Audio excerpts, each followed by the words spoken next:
Kuvendi i Shqipërisë është mbledhur pak ditë pas konstituimit të legjislaturës së re dhe zgjedhjes së Niku Peleshit në postin e kryetarit të kuvendit. 4 deputetë të opozitës, të cilët munguan në seancën e parë të nisjes së sesionit të ri parlamentar, janë betuar këtë të martë në kuvend. Deputetët që u betuan janë Albana Vokshi, Fatmir Mediu, Ojert Bylykbashi dhe Josefina Topalli. Betohem me nderin tim se do të kryejmë me ndërgjegjet e tyre si deputet i popullit në kuvend. Do të përfaqësoj denjësisht popullin, do t'i bindem kushtetutës dhe ligjeve, do të mbroj lirinë dhe pavarësinë e Shqipërisë, do të respektoj dhe do të mbroj të drejtat dhe liritë e shtetasve dhe do të punoj me të gjitha fuqitë e mia për përparimin e dheut dhe mirëqenien e popullit tim. Albana Vokshi. Betohem. Fatmir Mediu. Betohem. Ojert Bylykbashi. Betohem. Josefina Topalli. Betohem. Kreu i grupit parlamentar të Partisë Demokratike, Gazmend Bardhi, akuzoi në kuvend mazhorancën se po përdor integrimin evropian për propagandë ditore. E sa i takon dyshimeve të rregullores, edhe kjo do duhet ju turpëroj si kryetari i kuvendit, ndodh për herë të parë se atë që tentua ta bënit vitin e shkuar ju arrëzoi gjykata kushtetuese, që ndryshimet në rregulloren e kuvendit, aq më tepër për strukturën e kuvendit, diktohen nga kreu i ekzekutivit. Pasi gjithë verës i diktoi strukturat pushtetit lokal, i tha bashkive me këtë strukturë drejtorish edhe përbërjesh do qeverisni pushtetin lokal, pasi i dikton vendimarrjet gjyqtarëve dhe prokurorëve dhe nëse nuk i pëlqen i sulmon Facebook, dhe për këto duhet flasim se nuk ndodh në asnjë vend botës se foli për hapje kapitujsh e për pralla integrimi. Gjeni një vend tjetër që kryeministri sulmon gjyqtarët e gjykatave administrative për çështjet që humb si pal në procese, nuk ndodh askund. Dhe kishte ngelur vetëm kuvendi, që si rregull kuvendi i diktohet ekzekutivit.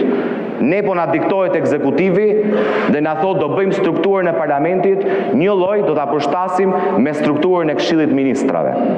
Ku ndodh, në cilin vend botës ndodh, që del kryeministri dhe thot kuvendi do strukturohet sipas organizimit Këshillit Ministrave. Në asnjë vend botës. Si mund që rregullat e një parlamenti, ju do doni të ishte një partijak, po nuk është një partijak, të diktohen vetëm nga një parti, të diktohen vetëm nga mazhoranca. Doli këtu dhe tha se këta s'kan as turp ku gënjejnë. Ju kemi lënë, tha, për të drejtuar më shumë fusha përgjegjësie. Në fakt s'keni bërë as më shumë dhe as më pak. Një komision që sot e drejtonte opozita, e keni ndarë në 3 pjesë dhe ja keni lënë opozitës. E keni shpallur prioritet të këtij kuvendi, integrimin evropian, nuk e kemi shkrirë, thonë, po e kemi bashkuar me komisionin e jashtëm. Ku e keni bazuar të model? Dje në takim na thatë kemi marrë modelin e Bundestagut, se përmende Bundestagun, sepse dhe aty gënyet.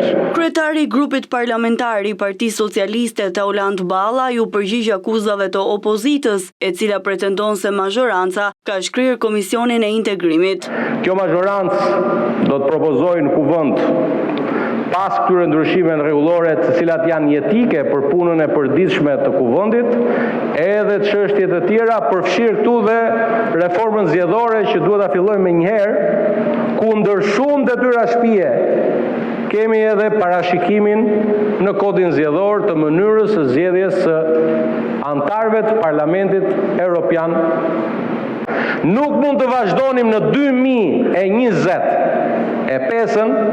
me i ndarje komisione që në një sektor caktuar risillte një emërtesë që transpozohej që nga kuvendi popullor i vitit 1988.